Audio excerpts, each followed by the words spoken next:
All right, I promised that this was gonna come, and I promised I was gonna do two live streams a week, at least try to get two, one Pistons, one Lions. But then obviously, as we dig deeper into basketball season, I might turn to two Pistons. Who knows? But I try to deliver two, one during the middle of the week and one on the weekends, or maybe, you know, or maybe one on the weekend, two on the weekends. Who knows, right? Um, but But yeah, I mean, we if you didn't see the original video, uh, we talked about we talked about Brad Holmes. We broke down the entire press conference of Brad Holmes and what he said about what he said about the season. And we already know, man, we've been through so many different uh we've been through so many different GMs. They always, secret, and they're never transparent. And guess what? The thing about it is, even with all of them being as secret as they are, you know what I'm saying? It's still the same results. It's still, no Super Bowl. However you put it, it's still not like the Lions got a Super Bowl. So the lack of transparency that most GMs put out there, at the end of the day, it really don't matter. It's all the same results. They trying to hide things, and it's just to the point where we already know, people getting upset at something we already know. Whether it's Mayhew and Lewan or whoever's the GM with Wayne Fonts, and in between there with Mariucci, Matt Millen, before Wayne Fonts and them got here, regardless of who's the GM, one thing we already know is they don't go out there and make splash moves. The only person that made splash moves in the city of Detroit was Mike Ilitch. I believe that's the father. He's the only one. Look at what the son doing with Scuba. You know what I'm saying? All that money and still cheap. You know what I'm saying? All that money and still cheap. You got to remember, baseball doesn't have a salary cap. And the one time the Pistons actually made a power move, they won the championship and got Rasheed Wallace. The Lions are not going to do that. They're not going to hit a home run. They're going to hit singles. You lucky if you get a double. You're not going to get a triple or in the park home run. A couple baseball analogies there, right? You're not. That's not going to happen with them. Now, there was a talk about, I spoke about Mike Valenti saying, and I'm going to start off here, which is going to be an odd point that's just on my mind. It's an odd point in my mind, but he talked about, well, had the Lions played with the pep in their step that they had for Chicago the last 2 weeks, they would have been in the playoffs. Okay. My thing is this. I don't think it fucking mattered. Had the Lions got into the playoffs, would it matter? They wasn't good enough to win it. So what's the point of being in the playoffs? Last year last playoff season, they was too injured to do anything with Washington. It didn't matter. They didn't have enough healthy bodies. This year they didn't have enough. They didn't have enough. They didn't have enough. So we got a couple of Detroit Lions, and I'm a pivot here. I was going to look at the Lions on ESPN, and this came up. So let's talk about this, right? So we got the NFL All Pro team, right? I believe this is the first team. So Stafford, Garrett, Miles Garrett, Nakua, Smith, and Jigba headline NFL All Pro team. So Stafford beat out Drake May, while Miles Garrett, Puka Nakua, Jackson Smith, and Jigba were unanimous choices for the 2025 AP NFL All Pro team. So this is the Associated Press. Bijan Robinson's the running back, while McCaffrey earned all-purpose spot. So for the most part, Jahmyr Gibbs didn't make it. Bijan made it over Jahmyr Gibbs. That'll be another video for another day. And Christian McCaffrey made it over Jahmyr Gibbs. Now, I'm just interested to see the statistics, but I'll say the video. Tight end Trey McBride, he made it. Now, I know Gibbs had a rough ending to the season.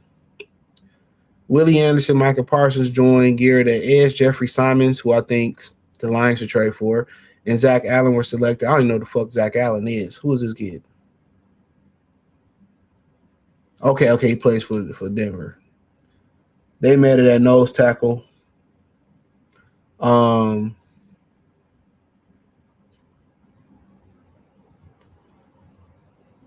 the Broncos had 4 first team players and 2 second team players. They had left tackle Garrett Bowles, left guard Quintus Marinas, and special teamers Devon Key, cornerback Patrick Surtain, the second reigning NFL Defensive Player of the Year, safety Talona Hafakanga made second team. So Surtain was on second team.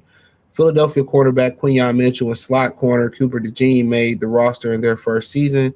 Houston Derek Stingley, slot corner, and they made the roster, and they say Houston Derek Stingley got 44. Can we just see let me see if I can pull up the whole list. This shit is confusing.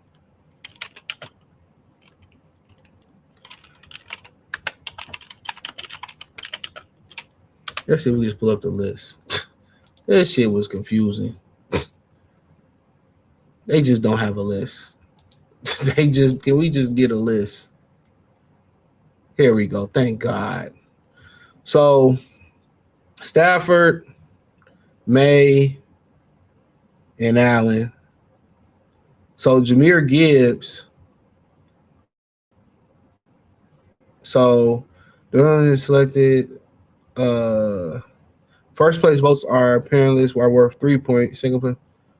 Can we just get the team? I don't care nothing else about the rest of the shit. I just want the team. So I'm confused. So I'm just gonna go with the first guys. So Stafford made it. Bijan Robinson made it.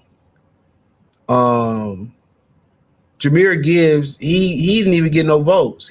He's behind Derrick Henry. He's behind Christian McCaffrey and Jonathan Taylor and James Cook. Like, that's crazy, right? You care nothing about fullback. Myra St. Brown, 1, 2, 3, 4, 5th. He was a 5th receiver behind George Pickens.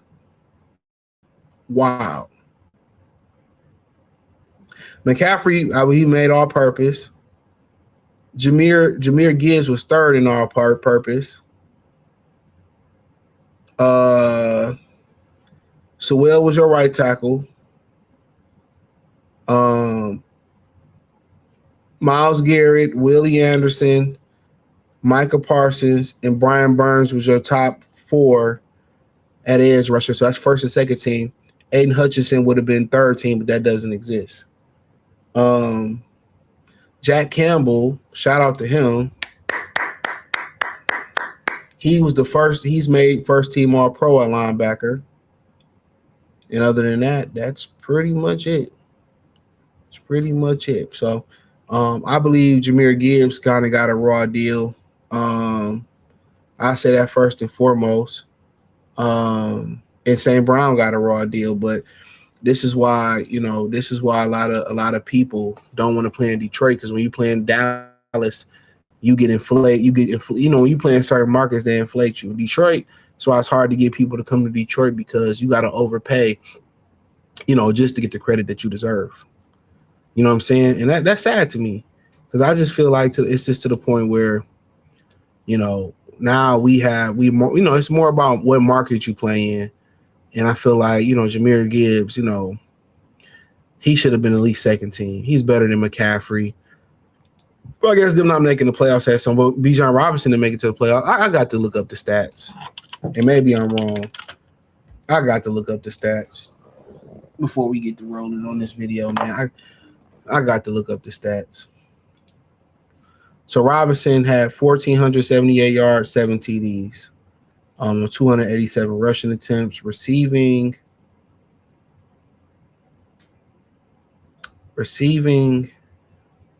He did have 820 yards receiving this year. So yeah, he had 79 catches on 829 receiving. He had 4 touchdowns. So he had 11 touchdowns this season.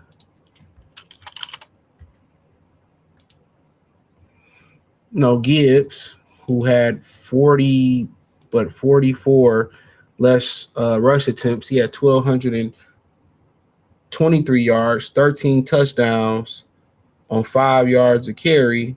Very similar. Um, 13 touchdowns compared to 7 on the ground. Receiving, you know, yeah, 616 yards receiving, 77 targets and five. So he had 18 touchdowns. I feel like he's, Christian McCaffrey. I feel like he had a better year, but Gibbs did sputter down 1,202 yards, 311 Terry's 3.9 yards an attempt, 10 touchdowns, still less than Gibbs. He probably did hella work in receiving. Receiving yards, he had 102 receptions, 924 yards, and 7 TDs. He still had less TDs, I believe, than overall than Jahmyr Gibbs, because Jahmyr Gibbs had how many TDs he had catching? I said.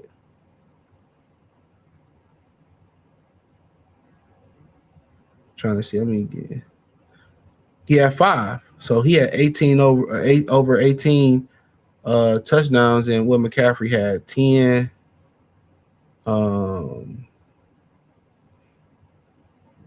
So yeah, 17. He had more touchdowns and more yards to carry, but it is what it is. They gonna always go off of namesake and shit like that, and that's just what it is. But let's get into it, man. So Detroit Lions, this season, they went 9-8. Had a first place schedule this year. They had a first place schedule this year. Ultimately, I think most people, knew it was going to be a tough season. That first game versus, that first game they had versus Green Bay, it raised a lot of concerns that they had, and then most people felt like those concerns went down the drain after they popped Chicago. Most people were saying, well, the concerns are gone. They fixed the offensive line, and they didn't. But then they went on to beat Baltimore, beat Cleveland, beat Cincinnati. And even in that win versus Chicago and the win versus Cleveland and Bengals, it never really looked the offense never really looked as smooth as it did the previous year. And did that a lot of that had to do with John Morton? I would say some of it had to do with John Morton. But outside of that, it had a lot to do, in my opinion, with the offensive line. The 3 guys you had in the middle. Graham Glasgow was the reason why he was removed as the team center in the past. We all know that. It was a reason why he was no longer the center and he moved to guard. He just didn't get the push. And I think that was the biggest crippling to the team this year, was that the center didn't get the push that Frank Ragnow got. So they really sucked in short yardage, and also they didn't use David Montgomery the way they should have used them. And they really sucked in short yardage this year. They really sucked running between the tackles. One can attribute that to the 3 offensive linemen in the middle. For Mahogany went out. It really got ugly. Glasgow don't get the push in the middle. Tate was excellent run blocking. Sewell was good at run blocking. He could have been a better pass blocker this year. And Decker is what he is, right? So, in my opinion, a lot of the issues had to do with, they had a personnel issue, and the best, tool for the job was David Montgomery. And so many times down the last 2 months of the season, on short yardage situations, they gave the ball to who? Jahmyr Gibbs, and he got stop, and they just didn't utilize Jahmyr Gibbs. And David Montgomery. And I think utilizing David Montgomery this year, it would have helped the offensive line, because he can create holes, he can run through tackles, he can push the pile, where that wouldn't have mattered as much as a sock was getting beat, or Tristan Colon was getting beat, where as soon as they touch Jahmyr Gibbs, he's going down to the ground. With David Montgomery, he can push the pile and get through those arm tackles. And like I said, so many times I've seen Steve Mariucci, Wayne Fonts, Rod Mettinelli. These coaches are too smart for their own good. And I'll go to one play. I forget who Detroit was playing. It might have been Chicago, or it might have been it was somewhere outside. I think it was Chicago, right? They had 3rd and short or 4th and short. And they put David Montgomery in the backfield. They did a play action. They threw it and got it. But it's just like they just outsmart each other. Sometimes the simple play is just to hand the ball off to Montgomery in short yardage. And they trying to make Jahmyr Gibbs this all-purpose running back, which he can be, but also you can't have three interchangeable offensive linemen at the end of or through the season, and they can't get a push. You can't get a push. So if I know we have a problem getting a push, and I need, and I don't want to run off tackle all the time, I'm going to put David Montgomery in there, and that was the biggest mistake this year. He was going to transition from offensive lineman. It was going to be shaky. We knew Graham wasn't a great center. We knew he wasn't going to get the push Frank was going to get. And ultimately, you just chose not to go with the best running back in David Montgomery. And that hurt Jahmyr Gibbs. Towards the end of the season, it wasn't that Jahmyr Gibbs probably wore down. It was that you had 3 or 4 different guys playing center. You had interchangeable parts at guard. You had Miles Frazier playing center, playing guard. Tristan Colon jumping in. Asawaka, whatever his name, jumping in. Mahogany playing injured. So, and once again, that's another draft pick that they continue to draft that stayed injured. Mahogany, when he first got here, the reason Zyfer dominated that position because Mahogany got injured. 6th-round draft pick, got injured. Dropped in the draft because one leg was longer than the other. Came back, Zyfer got injured. He dominated that position. Came in this year. He moved from right to left, right? Which they probably should have left him at right. And you might see that next year. And they struggled. He struggled. They just made too many bad decisions. So to be honest, I think John Morton got a raw deal. I think David Montgomery, if you look at the stats, and it's just in my opinion, just off of my naked eye, I feel like David Montgomery was better with John Morton than he was with Dan Campbell. And if they're going to turn this thing over to Jahmyr Gibbs, I'm telling y'all, it's going to be the biggest mistake they ever made. Turning this offense over to Jahmyr Gibbs. Run the 2-back system. Gibbs can still be that guy, but turn over that 2-back system to keep Gibbs fresh.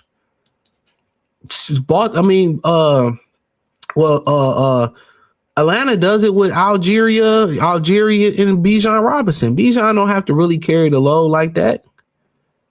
They got another running back they can lean on. You know what I'm saying? You look at Carolina, Rico Dowds and Chuba Hubbard. But one thing I noticed that, John Morton was so enamored with, and I noticed that Dan Campbell even has more of an addiction to. Let me talk to y'all. It's explosive plays. They're addicted to explosive plays. Instead of being addicted to the plays, and sticking to the script and then creating the explosive plays off the run game and off certain things, they're addicted to it. And then you go to Cincinnati, had a lot of injuries in that game. Kansas City, you go to that game, a lot of injuries in that game, and the refs fucked them, but it didn't matter. That just comes with being Detroit Lions. Look at their first team All-Pro. That's just what it is. You had the Tampa Bay game, which there was another shaky game, another shaky performance by the offense. The Minnesota game, a shaky performance by the offense. That's when they got rid of John Morton. But hey, guess what? You fast forward, did they do any better in that game? No. And this is when the season died. When the season died on this game.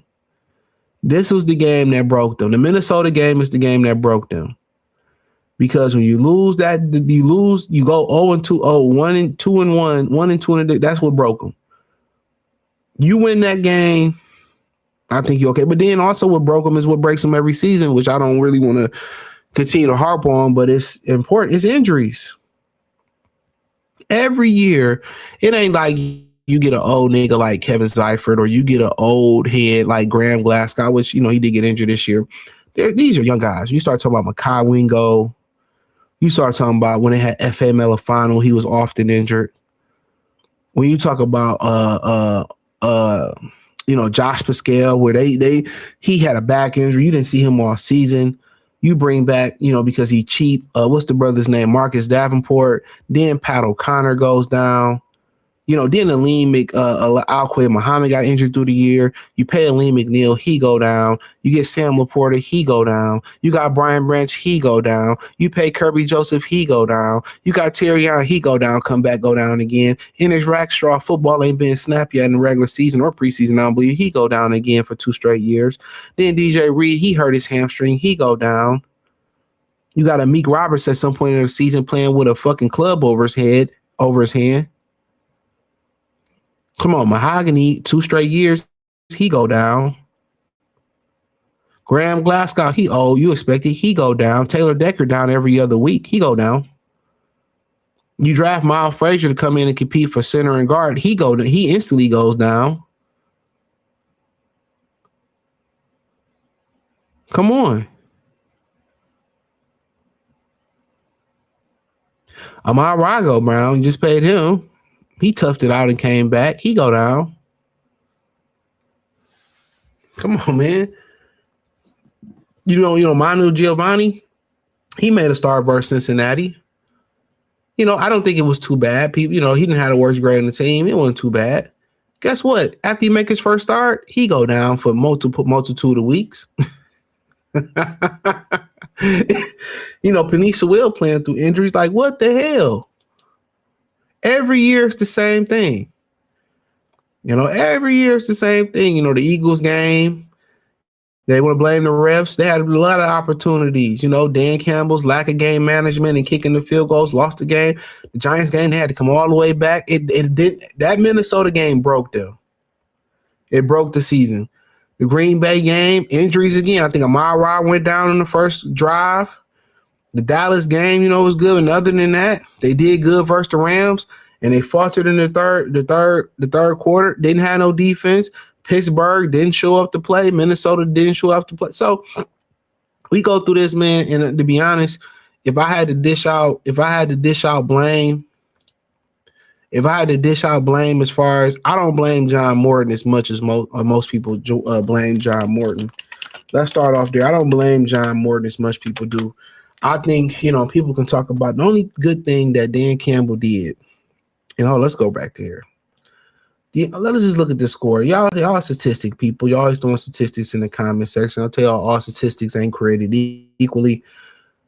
But okay, he could have 13, 52, 38, 34, 37, 17, 24, 27. Then you go 44 versus the Commander team that's beat up, 9 points, 34 points versus the Giants, 24 points versus the Packers, 44 versus the bad Cowboys, 34 versus the Rams, really ain't got no defense, 24-10, 16. In my opinion, I don't really blame John Morton as much as people do.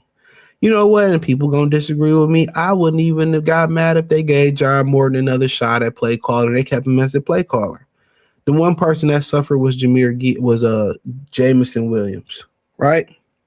He had a great thing going towards the end of the season, but also that happens because Amara went down, right? Sam Laporta went down. I don't remember what week Sam Laporta went down, okay? I don't blame him as much. I think it looked like they ran the ball a lot better under John Morton. David Montgomery was more involved under John Morton. He was finding ways to get Montgomery the ball. And I think Dan Campbell just did what he did. He was just as pass happy. If Dan Campbell would have called a more conservative game as far as kicking the ball, punting it, kicking field goals, which Jake Bates didn't have a great year, I don't think he was as bad as people say. And also you factor in the offensive line situation. He had a addiction to, screen passes, but you got to remember, he was an interim offensive coordinator with the Jets. So he's still getting his feet wet. Nobody's going to come in and be perfect. Nobody's going to come in and be perfect. I think maybe they possibly should have just kept him as the play caller and kept going. This season was doomed. It wasn't his fault that they had so many injuries. It wasn't his fault that they didn't do a proper job of getting people that can fill those spots. I mean, the guys they got, the backups got injured. Frazier, Manu, Giovanni. It wasn't his fucking fault. But one thing, they did, he used Montgomery and they had success. So I get with them getting rid of him, but he had valid excuses as far as offensive line play. If anything, and then you go over to Calvin Shepard, which a lot of y'all are so fucking fickle. Y'all are so fickle. First, he was the best thing smoking. At one point, it was, Calvin Shepard, in Green Bay, he was terrible. It wasn't his fault in Green Bay. Terrion Arnold gave up a big pass play, but when he broke down the statistics of the game, y'all was like, it wasn't that bad. He wasn't bad. What do y'all want him to do? Once again, both his starting safeties went down. Both his starting corners went down. Okay. He was playing with, backup defensive ends outside of Aiden Hutchinson. The first round pick, Tyleek Williams, he revealed that he got injured. So then he playing with he finally get a Lee McNeil back. He didn't do absolutely nothing. DJ Reader, he didn't do nothing. So what did y'all really expect for him to do? What was he supposed to do? He had so many injuries. He did what Aaron Glenn did. He had to start playing zone. They playing zone and they draft man cover corners. So he's playing with, Roxanne and Devontae Maddox at safety and Millette or Moch at corner, and he playing with a beat up DJ. What did y'all expect him to do? You already didn't have the best pass rush. You get no interior pass rush. So he did the best he can do. Wasn't his fault. No matter who you brought in, Brian Flores or whoever you bring in, they wasn't going to be successful with playing without two Pro Bowl safeties, your starting corners. It's Aiden Hutchinson coming off of some leg. And as soon as they paid Aiden Hutchinson, that production fell off for a second. No interior defensive lineman that get a pass rush. Aquay Muhammad, he was good here and there, but that was it. Everybody else went down. Davenport, Pat O'Connor, Josh Pascal, the kid from Boise State, all them guys went down. Just think about the number of injuries that they was dealing with. Both safeties went down. 3 corners went down. Reed, Rackstraw, Tyrion. That's 5 people went down. Pascal's supposed to be your starter. He went down. Enrique's supposed to be your starting defensive tackle. He went down. Your rookie, Ahmad Hassan, he went down.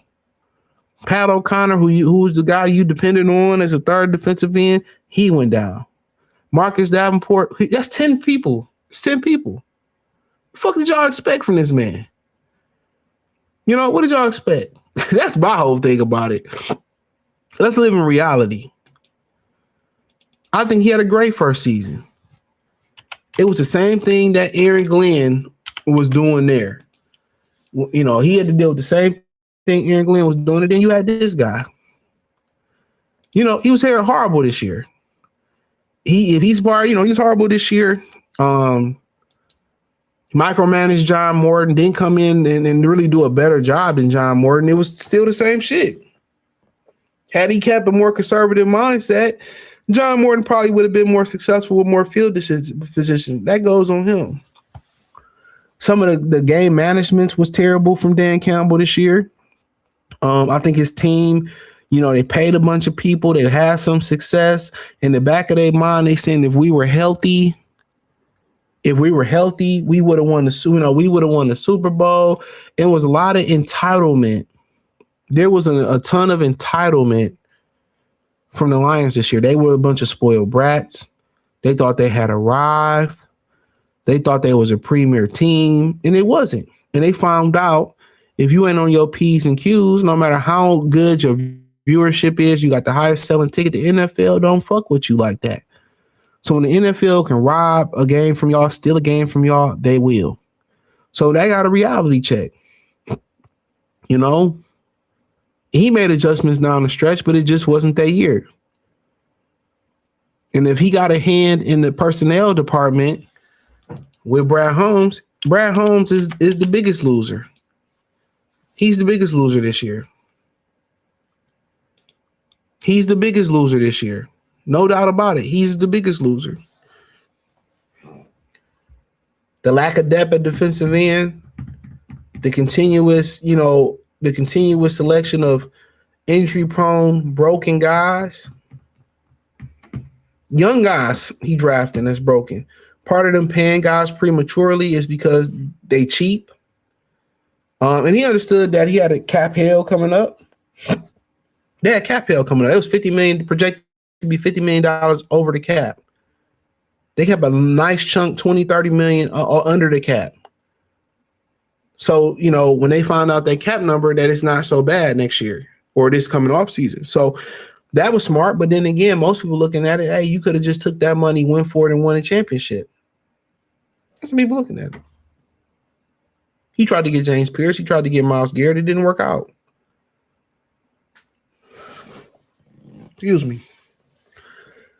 He tried to transition into the offensive line. It didn't work out.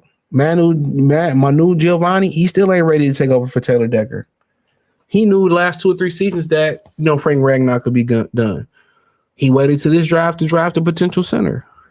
The 2 guards that he drafted to take over for Seifert and Jonah Jackson and all these other guys, Christian Mahogany and Miles Frazier, they both got injured. Mahogany was injured this rookie year. He was injured this year. Frazier was injured this year. You feel what I'm saying? So you starting to see a lot of the guys that he prepared the offensive line, like he spoke of in the press conference, he prepared for the turnover. But none of, it was health. All the games that Decker missed, you know what I'm saying? Manu Giovanni could have been taking those reps and preparing to be the left tackle next year. But why couldn't he prepare to be the left tackle? And you could have just said, hey, we ain't got to worry about left tackle. Why couldn't he? Is it a lack of ability? No, it's a lack of availability. And that's been the biggest issue with this whole team. And a lot of it falls on this bald-headed motherfucker's shoulders. Excuse my French. It falls on his shoulder. He finds the most injury-prone players throughout history. Everybody he damn near picked has an injury. Anzarige, Josh Pascal. You know what I'm saying? He drafted F.A. Melifano. He drafted Makai Wingo. He drafted Mahogany. He drafted Miles Frazier. That's 6 guys that I can think of right off the rip. He drafted that's been injury prone. You know what I'm saying? Had he selected guys that's durable, this would be a whole different ball game. Terry Arnold, Ennis Rackstraw, injured all the time. Wake up, talk up on my bed. Turn your injury sliders up, fool. Don't turn your swag up. They always injured. The safeties, all of a sudden they magically get injured. Sam Laporta, he get injured. Everybody he paid damn near got injured, not named Jared Goff. Myra got paid, he got injured. Kirby Joseph got paid, he got injured. DJ Reed probably never been injured his whole NFL career. He got paid, he got injured. They paid Anzarike, he got injured. They paid Davenport, he got injured. Paid Sewell, he was banged up this year.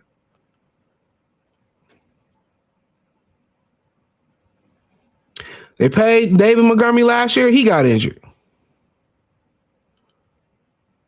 His number one Achilles heel is not that he cheap. The franchise is cheap. That ain't got no indictment on him. He know when he took the job, these some cheap motherfuckers, right?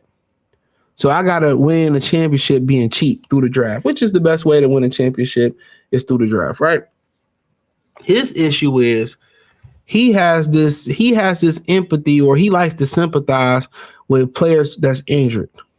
Aiden Hutchinson had a major injury in college. So is it a surprise he had a major injury in the pros? No. In his Rockstar, somebody brought it to my team. He had a major injury in practice. Is it a surprise? Josh Pascal he was injured in the Senior Bowl, and you still took him.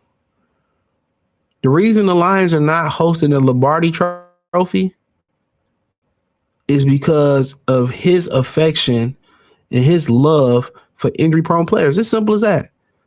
So if I had to dish out the blame game, a whole pie, Rudy Poo, if I had to dish out the Rudy Poo pie, I would say 90% of this falls on this bald-headed motherfucker's plate. 90% of why the Lions are in the position they're in is because of him. That's why. 90% is why. Am I mad they took Tyleik Williams and he didn't pan out? No. Rome wasn't built in a day.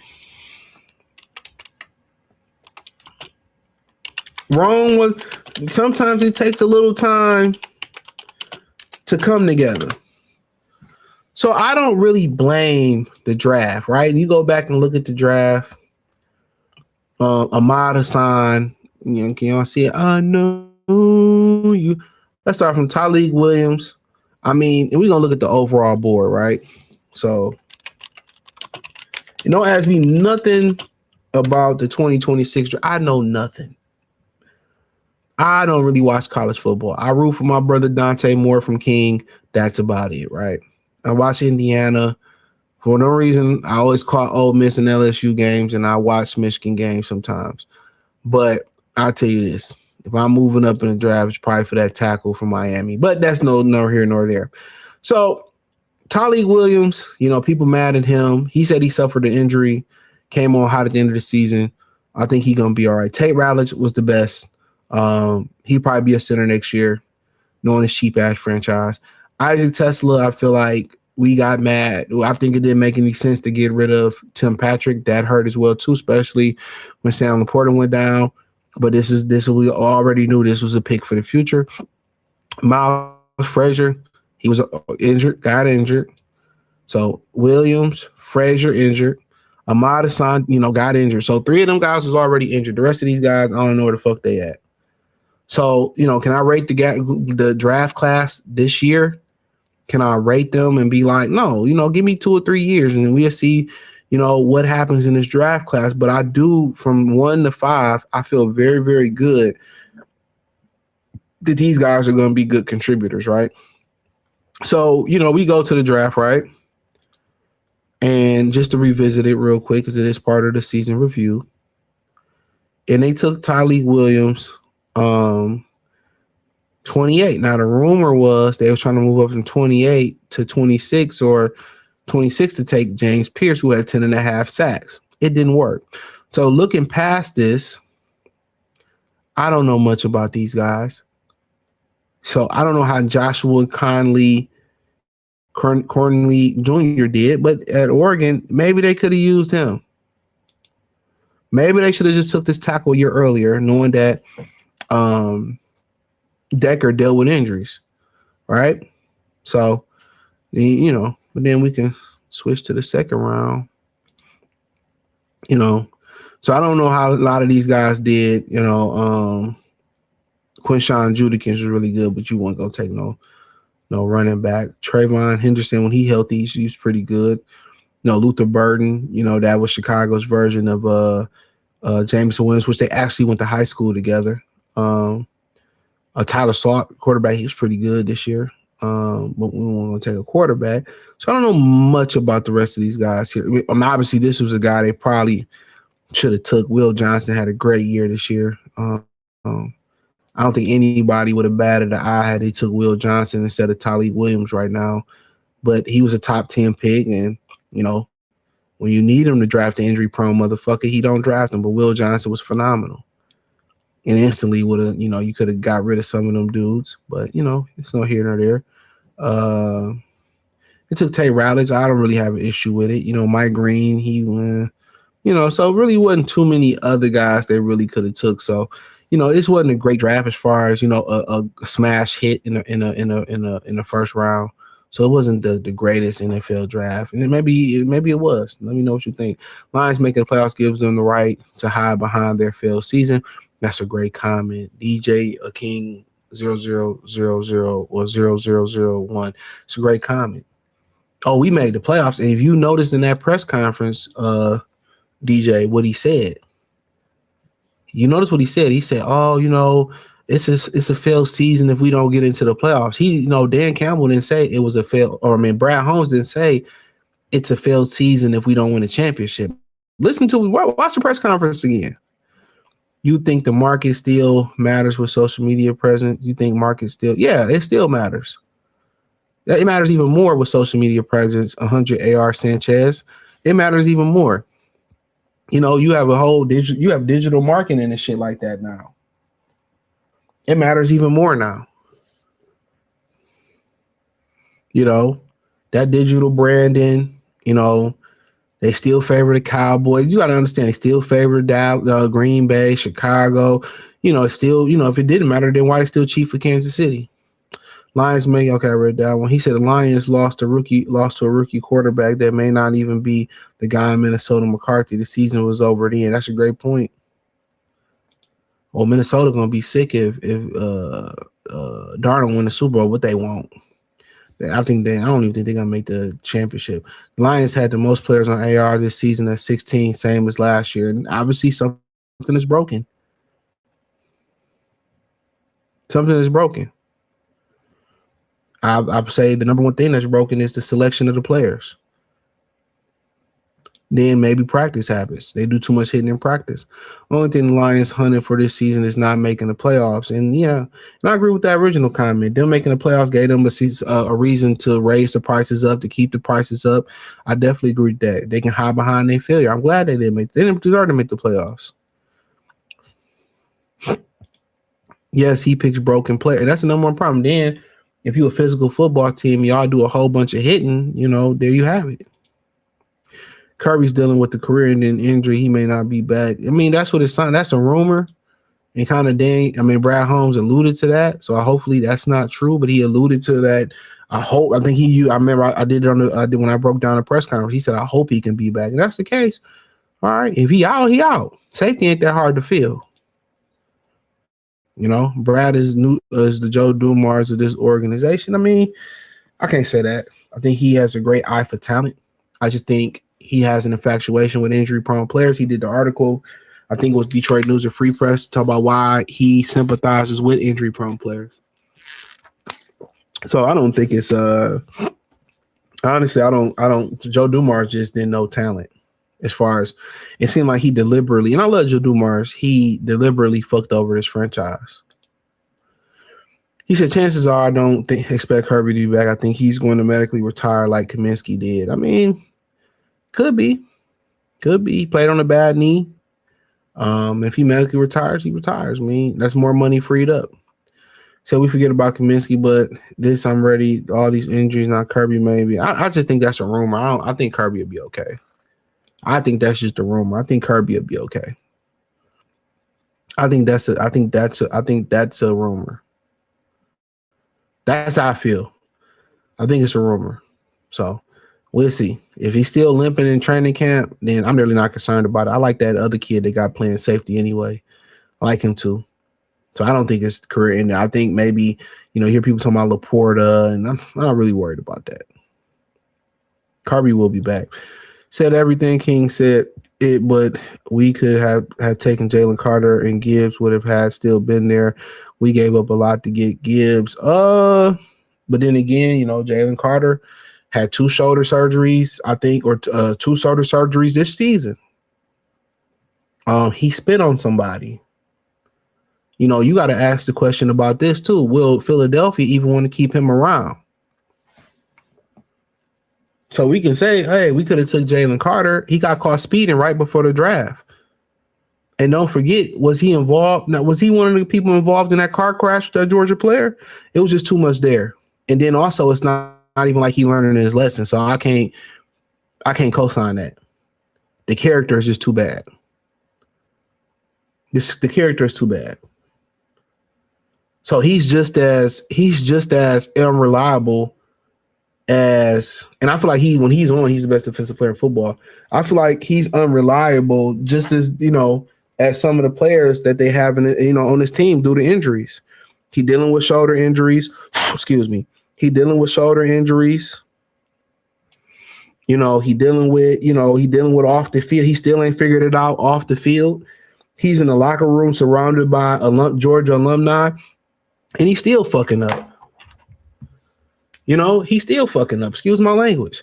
So I don't even get into the what ifs with him. He inconsistent. Now, had he, got drafted and he walked a straight line like Janoris Jenkins did when he got drafted, because remember, there was another guy wanted the Lions to draft. He fell in the draft due to character concerns. Janoris Jenkins didn't have another problem in the NFL. Getting Jalen Carter is like drafting or dealing with Pac-Man Jones and keep paying Pac-Man Jones. He ain't gonna never get it. So I'm not mad about the Jalen Carter thing no more. He's still fucking up. The thing about it, you don't get Jalen. You do that, you don't end up with Jack Campbell. Jack Campbell was the first team All-Pro linebacker this season. Jack Campbell is one of the most durable, consistent players. He was the best Detroit Lions this year. Let me say that again. He was the best Detroit Lion this year. So you ended up with the best player on your team that season and another guy that's probably top 3, top 4, top 5. I can live with it. Jalen Carter just still doesn't get it. So imagine a team with Jalen Carter and Jameson Williams on it. Come on. Sheila going to pull out all 3 strands of her hair left. Also, people have to realize Dan does hard practices, which puts stress on every. Yeah, when you already got injured prone players and you hit too much, we remember what Avonte Maddox told Myra St. Brown. He said it on his podcast. He said Jahmyr Gibbs got hit really hard in practice, and he was like, "Whoa, y'all do all this hitting here. We don't do that in Philadelphia. We never get hit like that in Philadelphia." At the end of the day, they got to change that. Y'all talking about the strength and conditioning coach? No. And they don't play preseason. So guess what? How they supplement hits for preseason? They hit more in practice. They hit more in joint practice. And then you do all these joint practices. They're trying to kill you. They tired of hitting each other in practice. So they come to Allen Park. You go to Orchard Lake Park and hit with the bill. They're trying to hurt your players from pent up stress. Some of these teams, they go away for training camp. So they ain't even getting no pussy. So it's that testosterone all pent up and shit. So they trying to hurt each other. So you have to, like I said before, you have to make and they fail to make the adjustment. How old is Dan Campbell? How old is Dan? Let me see how old is Dan Campbell. 49. Dan Campbell too old. I mean, he's too young to not be able to make that adjustment. Got to make that adjustment. He's all like J-Mo and Gibbs, but Carter and Jordan Davis would make a lot more. No, it wouldn't. Carter is inconsistent. He's still a troublemaker. Jordan Davis, you got Aleem McNeil. You got DJ Reader. You drafted Tyleek Williams. Now if you say, hey, man, a guy like Kalensi Kancey, that makes sense because you don't have another guy outside of a prime or a healthy Aleem McNeil that can rush the passer. That makes sense. But Jalen Carter, you can't trust him. He's just as inconsistent as most of the injury-prone players you got. Spitting on motherfuckers. He had shoulders? I think he had shoulder surgery on both shoulders. He played when he feel like playing. You know what I'm saying? I would say no at this point. And Jordan Richards and Jordan Davis, they got plenty of guys that can do what Jordan Davis do. Plenty of guys that can do what Jordan Davis do. So, to me, y'all acting like, oh, we had that. At the end of the day, you can say the same thing. Hey, if Anzarike was healthy without the back injury, you know what I'm saying? If he was healthy without the back injury, we would be fine. He would be a monster. He would be a monster. Same thing with Jalen Carter. If Jalen Carter can be mentally even keeled, we would be okay. Hey, you don't know when this motherfucker gonna do some dumb shit. And I'm a big Jalen Carter fan, but no. And he's surrounded by brothers, Jordan Davis, Nakobe Dean. How many Georgia Bulldogs he got over there? What's the corner name? The corner name that failed in the draft. The others gonna go high. He balling over there too. No, you put him in shit. You keep that motherfucker right over there. Jordan Davis just like Aleem McNeil. Aleem McNeil is better than Jordan Davis when he on, but we may not never see another prime Aleem McNeil. Who knows? Aleem and Reader are non-existent. Well, we understand when you a 300-pound man and you coming off an ACL injury, we get it. We know he ain't going to be himself until next season. We understand that. Jalen Carter, he said, I'll give you Jalen Carter issues sound like, no, don't sound like Sue. Sue stepped on a nigga and that's it. This nigga was in a fatal car accident. When he in that car accident, racing with them motherfuckers, I could be wrong on that. Then got caught speeding before the draft, right? Then he spit on the motherfucker this season, which that should have been 3 games. I don't know what it was when niggas spitting on niggas this NFL season. Didn't Chase spit on somebody? Yeah, I got to beat your ass. And don't forget, you could be like, oh, if the Lions didn't take Levi Onwuzurike, they could have took Christian Baymore. Well, this motherfucker just got indicted for a felony. I still don't know what he did. I was worried about what's the brother name? Stephon Diggs. The more bitches you keep around you, the more opportunity you got to be in trouble. Always remember that. Y'all want to have 3 or 4 hoes around you, man? Please, bullshit. Good luck. The more women you got around you, the more trouble you gonna get in. Oh, he got DV too, or domestic assault. So it wasn't his girl, it was a family member. He from Philly too. Shout out to Philly. So even took Christian Baymore over Hans Enrique. I forgot what order they went in. Shit, that motherfucker in trouble too. Yeah, you gotta, people be trying you as a man. People gonna try, your kids gonna try, your family, especially if you got some money. That's why you gotta get away from people, bro. That's why you gotta get away from people, dog. People that be hating on you, you gotta get away from people. People be jealous and they want to see you fuck the bag up and be back with them. Especially these hoes, man. You got you a good woman, man. Stick with her. Listen to the kid, man. Sticking your penis all these different places today, it ain't even fun no more. Look at Zion. Hoes don't even want to be, behind the scenes. Hoes, I'm a hoe and I want the world to know it. That side chicks don't want to be side chicks no more. So it ain't even fun playing the game no more. Everybody want to be seen. Used to be shamed to be a hoe. They used to mark you for being a hoe and kick you out of communities. Now everybody want to be a hoe.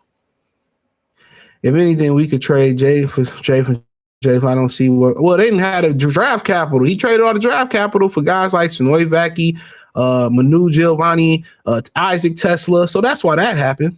So I can explain that to you right then and there. Yeah, Carter, I love Carter. I would love to have Carter. Y'all know, me and my boy Greg we was talking about Carter. But this nigga is insane. He is insane. Then he getting injured too. So think about it. Is Philadelphia going to make him one of the highest paid players? See, somebody like Myles Garrett, you don't mind doing it. Garrett don't be in no trouble. Garrett had the one situation with the quarterback. He deserved that ass whooping though. But other than that, Hutchinson and Myles Garrett and Will Anderson and Danielle Hunter and Gerald McCoy, guys like those are the guys that you want on your defensive line. You know what I'm saying? Them is the good guy. But you need a couple nasty niggas like Sue. We love Sue in Detroit still to this day. Yeah, you need a couple crazy people on defense. But let me say this right now and there. The MVP for the Lions is Jack Campbell. Care what nobody. Jack Campbell is the MVP and the most valuable player. He was the best player on the football team this year. It wasn't even close. With nobody better than Jack Campbell. Whether they needed Jack to get that quarterback, dropping coverage, get a fumble, you're a bad motherfucker. They be hating on Detroit. What they tell Jack? Oh, you can't punch the ball no more. Jack Campbell was one of the best draft picks. He was one of the best draft picks that Brown Holmes ever made. If I had to say the best draft pick since the Brown Holmes era, it's a lot of good, talented players that for the most part couldn't stay healthy. But the best picks he picked was Gibbs and Jack Campbell. Them the two best picks he picked. I'm standing on that. I love Sewell. He after them, but them two boys, man. Campbell and Gibbs, man, they changed everything. Campbell, bad motherfucker, boy. Braylon Edwards still need to be a pop. Campbell, bad boy. Campbell, a bad motherfucker. He don't get in no trouble. He durable. He split his face open, still tackling. He can sack the quarterback. He can cover. Jack Campbell is a bad motherfucker. That's a bad white boy. I might have to get the jersey. Jack Campbell and Gibbs is the two best picks he ever picked. Sewell, he up there. Amara, I love Amara, but them two bad motherfuckers, man. Yeah, Sue hasn't gotten in trouble since. So Detroit thing, most of the defensive linemen are not rap. So that's true. And that's why I named the guys that I named. They need to go trade for that brother from Tennessee, Jeffrey Simons. I give up a first for him. It's not even funny trying to chase these hoes anymore. It ain't even funny when you get them. Like, it ain't even fun no more. Like, hoes used to be fun. Hoes ain't even fun no more. He said, Fat Jack Campbell was the best player on the team this year. I've been high on Jack since they grabbed him. He said Brad has hit on some picks, and most of the second round picks have been bust. Well, the first two was bust because of injuries. When Josh Pascal played, he couldn't stop the quarterback. He couldn't stack the quarterback for shit, but he was great at stopping the run. You know what I'm saying? Enrique, they knew both of them was injured, so they was just flat out misses. Talented, but then you talking about Brian Brandt, Sam Laporta, Tate Ratledge, 3 good picks right there. So you can't even say he really failed in the second round. Rackstraw, Enrique, Pascal, they wasn't bust because they couldn't play. They was bust because they couldn't play because they was injured. So it wasn't like he picking guys who flat out. It ain't like he ain't a good talent evaluator. He's phenomenal. I feel like if Rackstraw hit the field, like he gonna be a problem.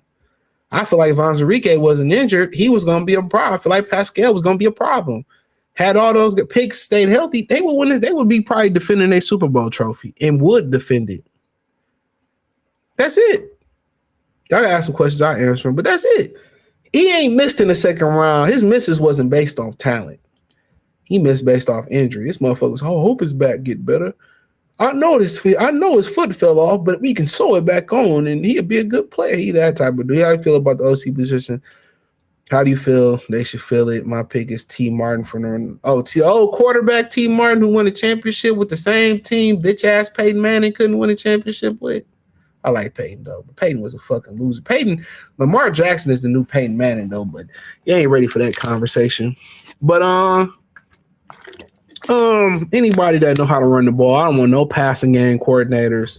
Any motherfucker who a passing game coordinator, I'm good. I want somebody that understands the Lions need to run the ball. That's it. I like McDaniels. My pick is Kevin Stefanski. I like McDaniels, Stefanski. You can get Clint Kubiak away from the Seahawks. Whoever the 49ers offensive coordinator is. Kyle Shanahan might be calling plays, but I like that. I like what they did in Dallas. Who called the plays in Dallas? I think the head coach might have called it. The guy in Dallas called a great thing in Dallas. At Carolina offensive coordinator because he did a great job. The coach did a great job in Tampa. I think they did a great job what they got with Bryce this year. Regardless of what y'all think, they understand how to run the football. They fired the OC in Tampa. I don't feel like it was his fault this year. They just had some injuries, you know what I'm saying? Brian Daboll. So it's a few guys that I just think. I think maybe even the Baltimore Ravens offensive coordinator. I think he's more fit for Jared Goff than a Lamar Jackson. But if I had to just give you some realistic names, McDaniels, Stefanski, Daboll, whoever the offensive coordinator in Carolina is, San Francisco offensive coordinator, those would probably be my 5, to be honest. Just off, I don't know much, but just off top. Stop the Lions are so far away from Super Bowl, including, they're not far away. Anybody can win it this year. Anybody can win this year. It's a fact. Anybody can win. And it's no dominant. At one point, Lil like Stafford and them was going to win it. They can't stop a nosebleed in Alaska. So I don't trust the Seahawks. I got the Rams making it to the Super Bowl. And you go to the AFC, no Mahomes, no Jackson, no Burrow, Josh Allen playing on one foot, on one good foot, no receiver for Josh Allen. He over here having a bad dream, Miles. So yeah, I think anybody can win it this year. Honestly, I think the Lions far off. I don't think anybody far off, to be honest with you. When you start talking about a healthy Washington who learned to run the football, I think they could be contenders next year. I think, if you're talking about teams as windows is closing, probably Philadelphia, if they don't get a better offensive coordinator, just due to age. Stafford up there in age, San Francisco up there in age. And teams that's on the rise, I think Dallas is on the rise if they can get it together defensively. I think Carolina is on the rise. I think Atlanta is on the rise. I think Chicago is on the rise. In the AFC, it's just Indianapolis. I hate that Daniel Jones played on that bad leg, but regardless, they on the rise. I think Cleveland, Cincinnati, Baltimore with the right coaching staff, Jacksonville. Everybody, you know what I'm saying? Damn near, the Patriots look like they here to stay. The Bills, if they can get a receiver, the whole AFC West is a problem outside the Raiders. So NFL is just the king of parity, unlike the NBA. The NBA is getting parity. You know what I'm saying? I mean, the Celtics is still right there. The Pistons, the Toronto, the Philadelphia getting healthy. The Knicks, they going through turbulence with OKC, Minnesota. I mean, an NBA is catching up with, is closing the gap on the NFL because of parity. You've seen the transition from Detroit. I forgot about Houston. Shout out to them too. You've seen the transition from Steph, Kevin Durant, LeBron, and now they and not only, you think about Trae Young, Luka Doncic era, Anthony Edwards, LaMelo era. Now you looking at it like, now you got a whole bunch of, other guys coming up, like guys like Maxey and guys like Brandon Ingram and Derek Queen and Jalen Johnson down there in Atlanta, Paolo, Franz.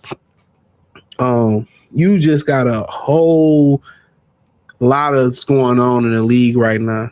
So you got old people going out, Amen Thompson, the Short Thompson, Derek Queen, Paolo, Franz, K. You got them coming up, and then you got the guys that's right now, Tatum, Brown, Edwards, Devin Booker. You got those guys, you know what I'm saying? So you got layers. The NBA is starting to understand people want a little bit more physicality, and the NFL is falling because due to the oversaturation of the market. Holmes knows talent, Trey Finesse said, but he won't make the moves of free agent. I'm not mad about the free agent moves. Let's just talk about this for a minute. Even without making the splash free agent moves, had he just drafted durable talent, they would be Super Bowl winners. At least would have won one Super Bowl. Even from the beginning, at the second year, if they would have been healthy, they would have been a playoff team. So it doesn't even matter what he does in free agency, bro, because when you talk about NFL free agency, a lot of those players are broken up and down. Good players or great players, they got a lot left. They don't hit the free agent market. And most NFL teams use them. Had he just drafted durable players, we talking about Super Bowl. Brad knows talent, but he don't have to be a big spender. Brad needs to draft durable talent, and Dan needs to tone down the hitting in practice. I prescribe that Dan starts playing preseason, so you don't have to overcompensate for hitting to get acclimated for the season. It's not about spending money for Brad. That's not Brad's problem. If Brad just has healthy players, let's just in a hypothetical world, Anzarique healthy, Pascal healthy, Terrion's healthy, Rackstraw healthy, you don't even need to spend the money on DJ Reed. Think about that for a minute. Your safety's healthy. Let's just say that's an anomaly. Your safety just went down, right? That defense probably can carry the offense. All right, and let's just go and say, okay, what if Frazier Mahogany was healthy? You know what I'm saying? Manu Giovanni was healthy. Right then and there, the transition from Decker to Manu Giovanni, it's a wrap. Even without Simon Porter, you probably going to the Super Bowl this year. So it's not about spending money. It's just the simple fact that let's work on durability. What's your pick for the Rams and the Jacksonville Jaguars? I'm going with the Jaguars. I don't know. I could be wrong. I have the Steelers and Packers. Man, Packers ain't making, neither one of them making no Super Bowl. You watch your rabbit ass mind. If they had Micah, I would understand. But no, neither one of them. Seattle ain't even getting out the first round. Houston, I could see it, but I don't really see it. Philly is my wild card Super Bowl pick. Seattle will not be there. Trust and believe me, Seattle will not be there. If I'm wrong, I'm wrong. But Seattle will not be there. Lions should have fired. Man, get out of here. Fire Sean McVay. But hey, that's all I had, man. Get out of here, man. Picked y'all to be in the Super Bowl. You still hating. But I appreciate y'all. Thumbs up the video, share the video, subscribe to the channel. And let me get out of here before it start raining and snowing and shit, man. Lions should have fired and promote. Hey, you know what? I'm gonna let you have that. Because you can say the same thing about Baltimore. They should have fired John Harbaugh and kept Mike McDaniels. Shit, hold on. Nathan, let me take that a step further.